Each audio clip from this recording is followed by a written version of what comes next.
છે વિદ્યાર્થી મિત્રો? જુઓ, હવે આજે આપણે શરૂઆત કરીએ છીએ પ્રકરણ 3 માહિતીનો નિયમ. એકદમ સહેલું પ્રકરણ છે. બરાબર? તમે થોડું ધ્યાન આપશો એટલે આ પ્રકરણનો જો દાખલો તમારે પરીક્ષામાં પૂછાય તો એક પણ વ્યક્તિનો ફોટો ન પડે એટલું સહેલું છે. આપણે માત્ર ધ્યાન આપવાનું છે થોડું.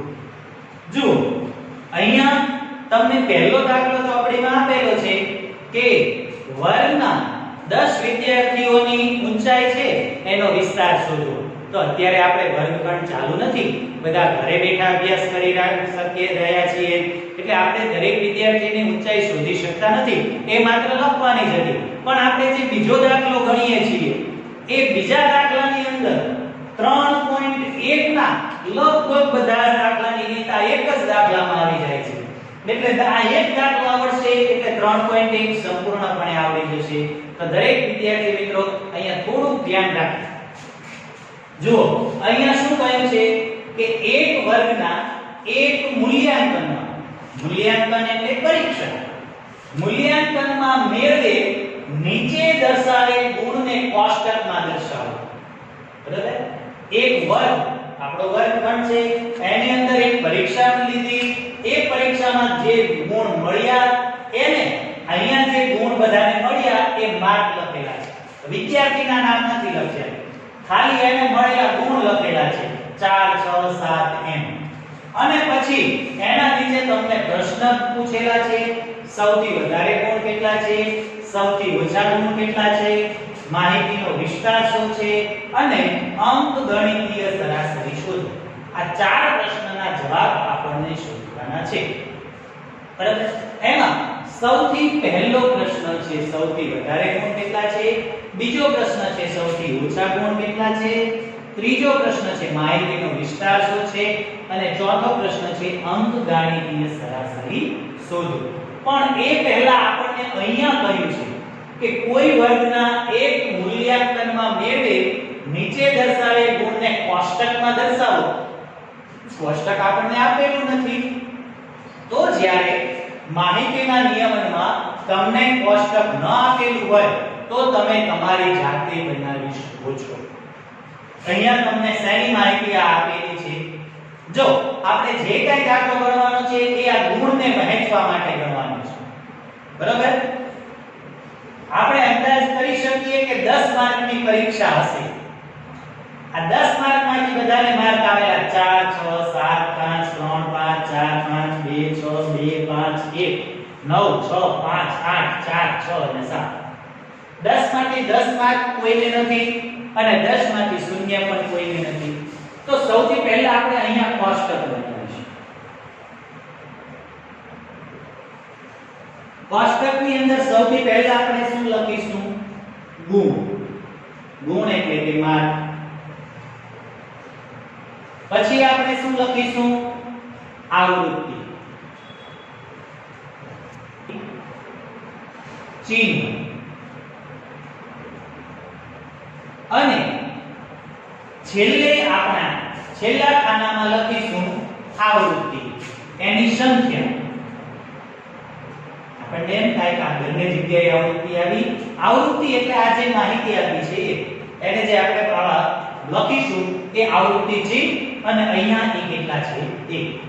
માની લો કઈ રીતે, તો હું તમને કહું. જો 10 માર્કની પરીક્ષા છે, 1 થી 9 ગુણ આવેલા છે, એટલે સૌથી પહેલા આપણે 1 થી 9 માર્ક આપી રાખીશું. 1 ગુણ વાળા કેટલા વિદ્યાર્થી?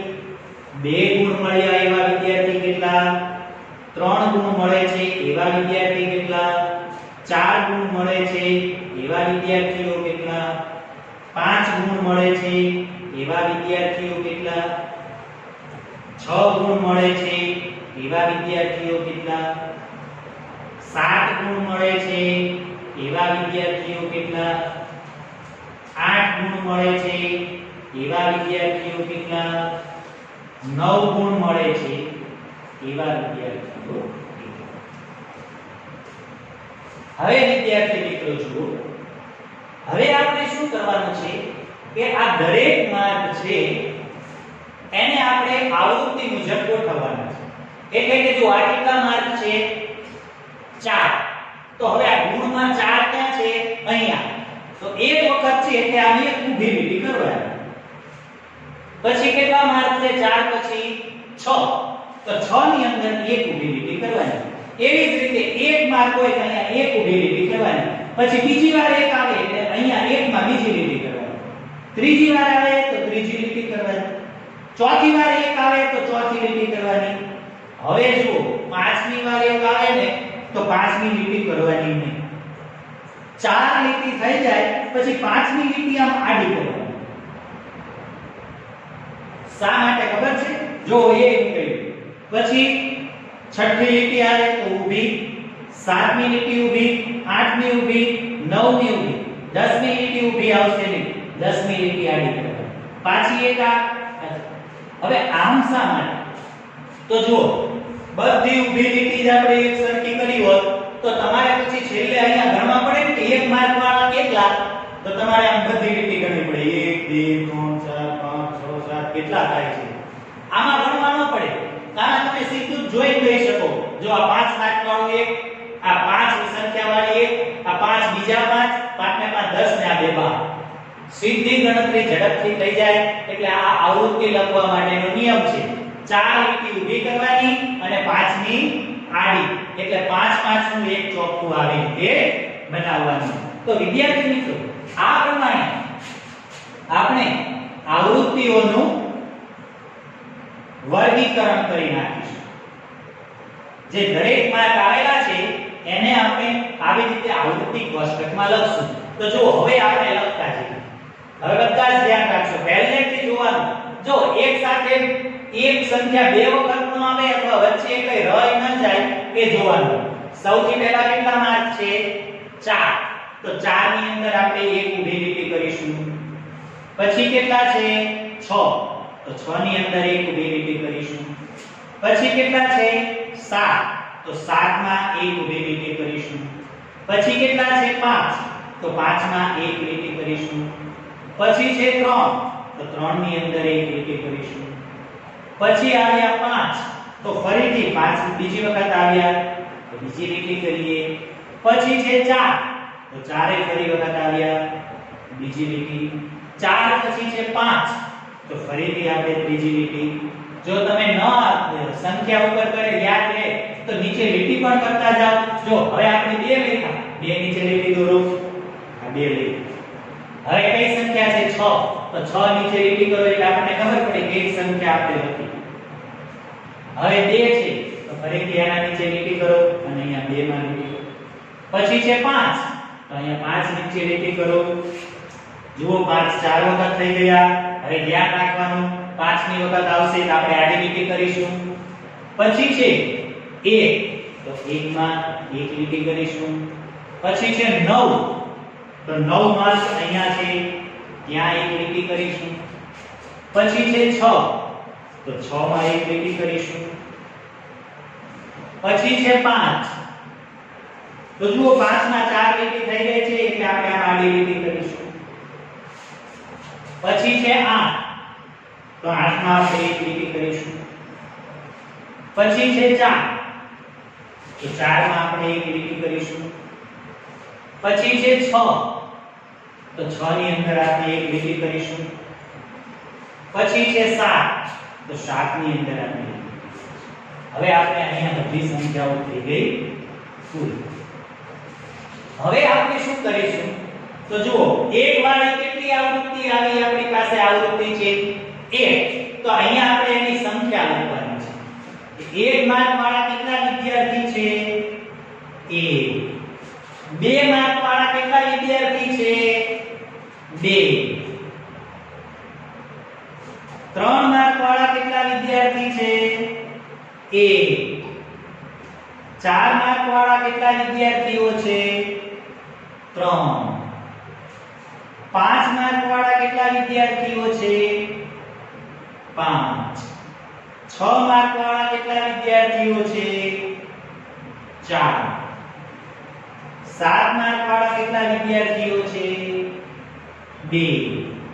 8 માર્ક વાળા કેટલા વિદ્યાર્થીઓ છે? 1. અને 9 માર્ક વાળા કેટલા વિદ્યાર્થીઓ છે? 1. તો આ બધા જ વિદ્યાર્થીઓની સંખ્યા આપણે લખી નાખી કે 1 માર્ક કેટલા વિદ્યાર્થીઓના આવ્યા, 2 માર્ક કેટલા વિદ્યાર્થીઓ.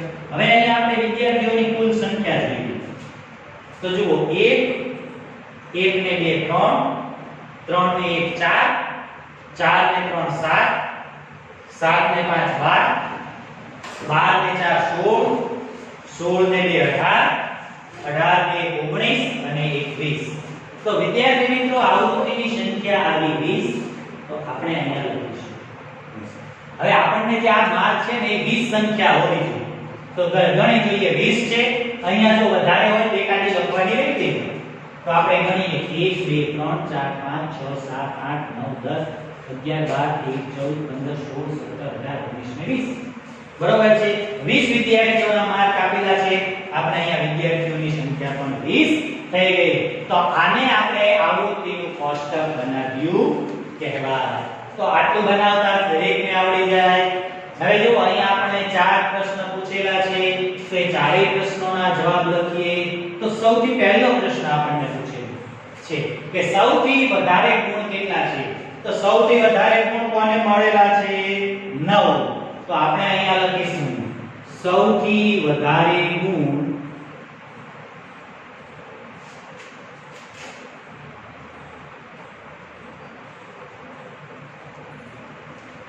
9 છે. બરાબર છે. પછી બીજો પ્રશ્ન જુઓ સૌથી ઓછા ગુણ કેટલા છે. તો સૌથી ઓછા ગુણ આપણે અહીંયા લખેલા છે. કેટલા છે? 1. તો બીજો જવાબ આપણે લખીશું સૌથી ઓછા ગુણ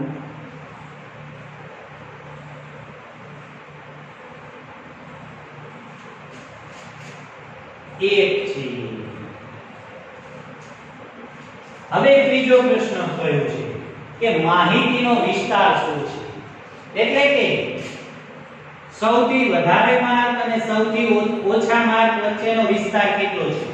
તો એના માટે આપણે નીચે શું લખીશું? સૌથી વધુ ગુણ માહિતીનો વિસ્તાર.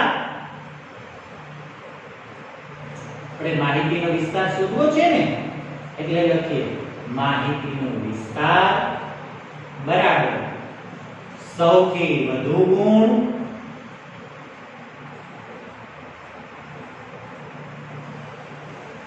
ઓછા સૌથી ઓછા ગુણ.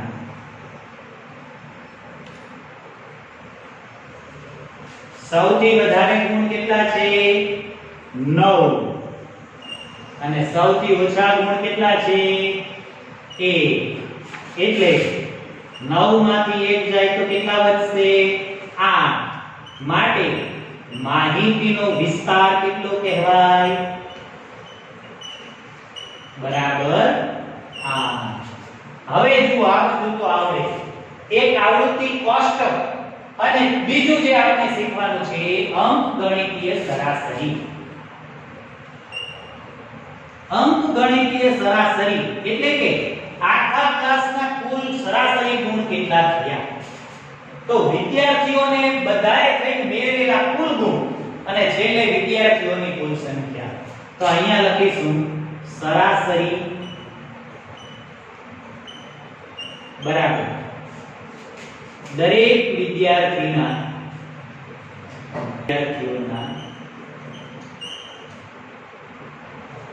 ગુણનો સરવાળો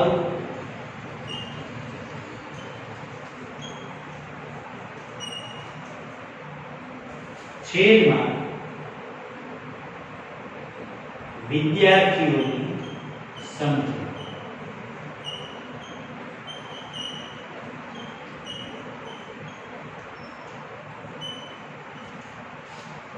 વિદ્યાર્થી મિત્રો હવે શું કરવાનું છે કે દરેક વિદ્યાર્થીને જે ગુણ મળેલા છે એનો સરવાળો કરવાનો. આ બધાનો સરવાળો ન કરવો હોય તો અહીંથી પણ થાય. એક ગુણ કેટલા વિદ્યાર્થીને મળેલા છે? 1. એટલે એનો સરવાળો થશે 1 વત્તા 2 ગુણ મળ્યા એવા કેટલા વિદ્યાર્થી છે? 2. એટલે 2 વખત આવે. 2 વખત 2 એટલે 2 ગુણ્યા 2 એટલે કેટલા થાય? 4.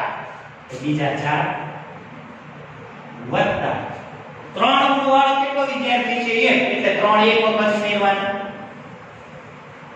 વત્તા 4 ગુણ વાળા કેટલા વિદ્યાર્થી છે 3 એટલે એ ત્રણેયનો સરવાળો કેટલો થાય 4 તરી 12 5 ગુણ વાળા વિદ્યાર્થી કેટલા છે 5 તો એ 5 વાળાનો સરવાળો કેટલો થાય 25 6 ગુણ વાળા વિદ્યાર્થી કેટલા છે 4 ભાઈ 4 જણાના માર્કનો સરવાળો થાય 24 6 ચોક 24 7 માર્ક વાળા કેટલા વિદ્યાર્થી છે 2 તો એ બંનેનો કેટલો થાય 7 2 14 8 માર્ક વાળા વિદ્યાર્થીઓ કેટલા છે 1 એટલે વત્તા 8 અને 9 માર્ક વાળા વિદ્યાર્થી કેટલા છે 1 એટલે વત્તા 9 છેદમાં કુલ વિદ્યાર્થીની સંખ્યા કેટલી છે 20 હવે આ બધાનો સરવાળો કરી નાખવાનો એ બધાનો આપણે સરવાળો કરીએ કે 1 ને 4 5 5 ને 3 8 8 ને 12 12 ને 8 20 20 ને 25 45 45 ને 24 45 ને 4 49 ને 20 69 ને 14 73 ને 10 83 83 ને 8 91 91 ને 9 100 એટલે બધા વિદ્યાર્થીના માર્કનો સરવાળો 100 થાય છે અને વિદ્યાર્થીઓની સંખ્યા 20 બંનેના છેદ ઉડાડીએ એટલે 0 0 ઉડી ગઈ 2 5 10 એટલે 5 તો નીચે લખાશે ગાણિતીય સરાસરી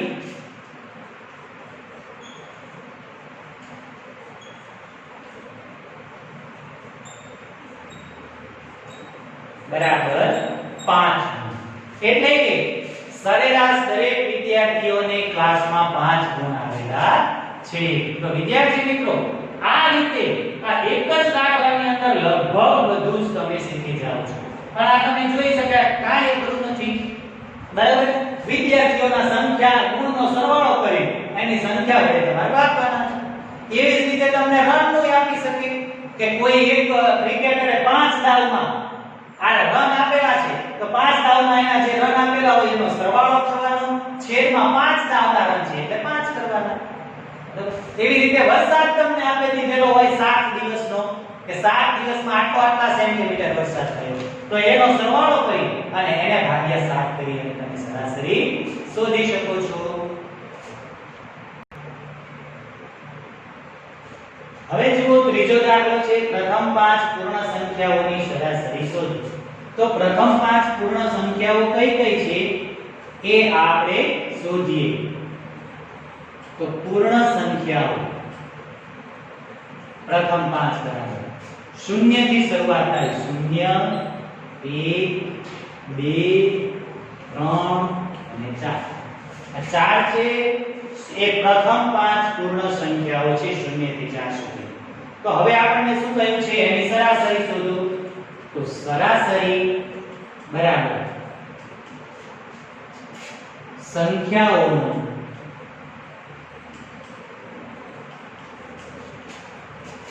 સરવાળો છેદમાં કુલ સંખ્યા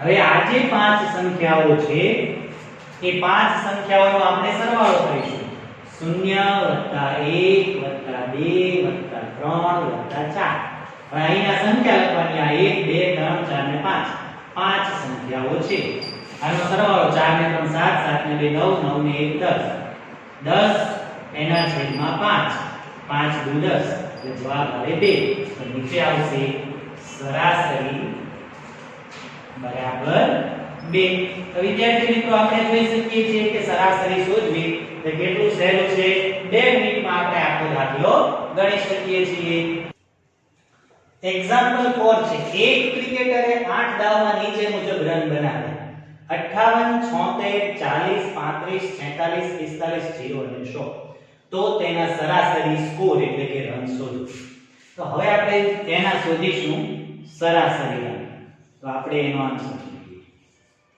સરાસરી રન બરાબર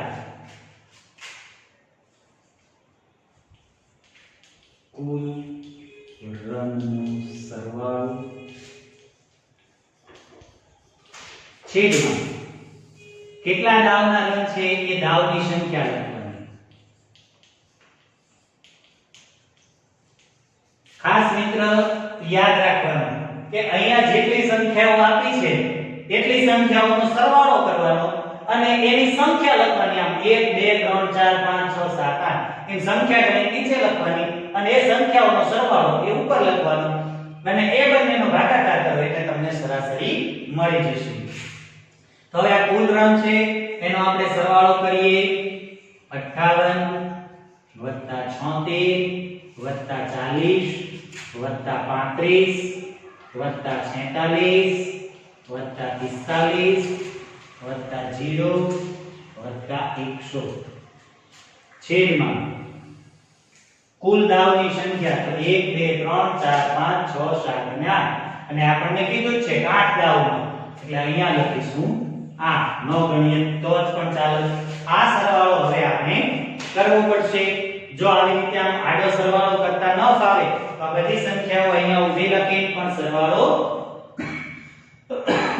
કરી શકાય. સરવાળો કરીએ. 8 ને 6 14 14 ને 5 19 19 ને 6 25 25 ને 5 30 30 ની 0 વિદ્યા 3 5 ને 3 8 8 ને 7 15 15 ને 4 19 ને 3 22 ને 4 26 ને 4 30 30 ની 0 વિદ્યા 3 3 ને 1 4 છેદમાં 8 બંછેદ ઉડાડીએ અથવા તો 400 ભાગ્યા 8 કરીએ એટલે 8 × 40 અને 50 એટલે બરાબર આવશે 50. તો નીચે લખાશે ક્રિકેટરના સરાસરી રન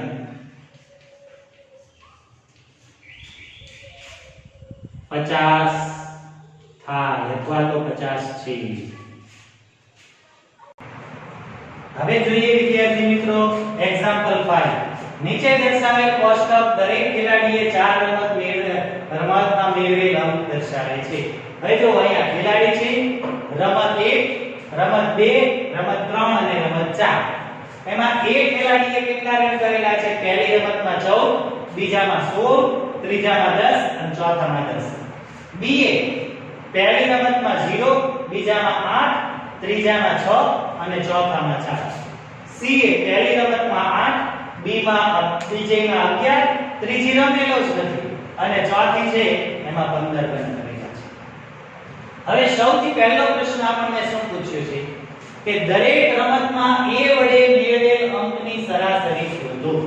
એટલે કે a ની સરાસરી આપણે શોધવાની છે. તો a કેટલી રમત રમે છે? 4. બરાબર? આ 4 અને એની સરાસરી શોધવી છે. તો આપણે અહીંયા લખીશું પહેલું a ની સરાસરી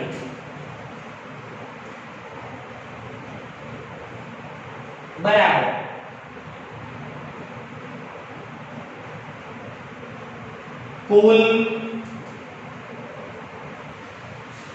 કુલ અંકોનો સરવાળો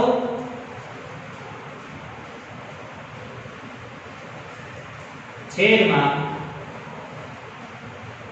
કુલ રમતની સંખ્યા. બરાબર? હવે જુઓ પહેલી રમતમાં કેટલા છે?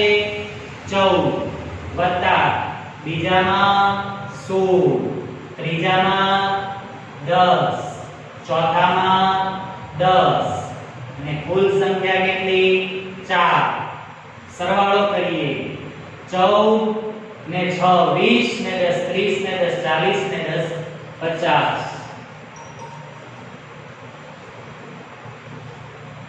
50 છેદમાં 4. 50 ભાગ્યા 4 કરીએ એટલે પૂર્ણાંકમાં જવાબ મળશે નહીં. એનો જવાબ આપણને અપૂર્ણાંક સંખ્યામાં મળશે 12 ચોક 48 એટલે આવશે 12.5. એટલે આ જે થશે એ a ની સરાસરી થશે. એટલે નીચે લખાશે a ની સરાસરી બરાબર 12.5. હવે એ જ રીતે આપણને બીજું પૂછ્યું છે. શું કહ્યું છે? દરેક રમતમાં c વડે કરાયેલ રનની સરાસરી અંક જાણવા માટે તમે તેને કુલ સંખ્યાને 3 વડે ભાગશો કે 4 વડે? શા માટે? તો હવે આપણે પહેલા c માં જોઈએ. તો c માં શું છે કે કુલ પહેલી રમતમાં 8 રન કર્યા છે, બીજામાં 11, ત્રીજી રમત રમેલા જ નથી અને ચોથામાં કેટલા છે? 15 રન. તો એની સરાસરી આપણે શોધવા માટે 3 વડે ભાગશું કે 4 વડે? તો કેટલા વડે ભાગવા પડશે? જો અહીંયા આ રમતમાં ઈ રમ્યા જ નથી. કેટલી રમત રમેલા છે? 3. એટલે એને કેટલા વડે ભાગવા પડે? 3. તો વિદ્યાર્થી મિત્રો આપણે અહીંયા પણ બરાબર. અહીંયા જો ફરીથી હું નથી લખતો, કુલ અંકોનો સરવાળો છેદમાં કુલ રમતની સંખ્યા. બરાબર. હવે આપણે 3 વખતે રમેલો છે એટલે 8 11 13 છેદમાં 3. 11 ને 8 19, 19 ને 3 22 ને 10 32, 32 ના છેદમાં 3. ફરીથી પોઈન્ટમાં જવાબ આપશે આપણને 10 પોઈન્ટ 10 તરી 30 10.67 એટલે b ની સરાસરી 10.67 મળશે. હવે આપણે જોઈએ ત્રીજું કે b ચારેય રમત રમે છે. બરાબર. તો એની સરાસરી કેવી રીતે શોધીશું? તો લખીશું સરાસરી બરાબર કુલ અંકોનો સરવાળો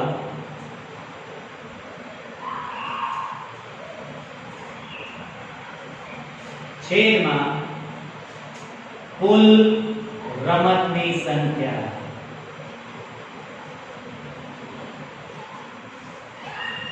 b છે એ ચારે ચાર રમતમાં રમે છે એટલે એનો ચારેયનો સરવાળો કરશું 0 + 8 + 6 + 4 એટલે 4.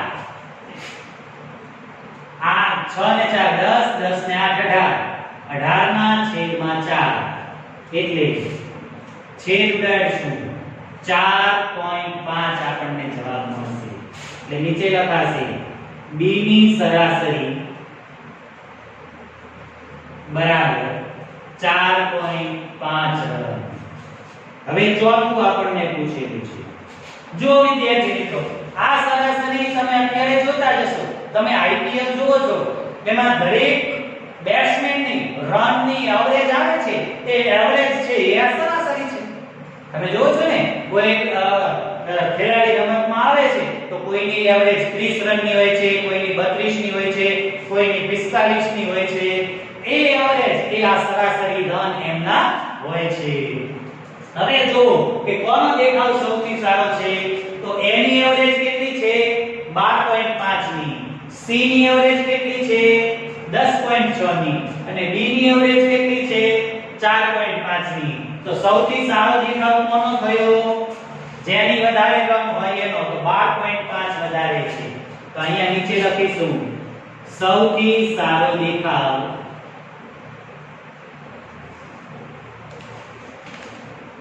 a નો છે. તો વિદ્યાર્થી મિત્રો આખા પ્રકરણમાં આ જ રીતના દાખલાઓ છે. તો આગળના દાખલાઓ છે એ તમે તમારી જાતે ગણવાનો પ્રયત્ન કરો.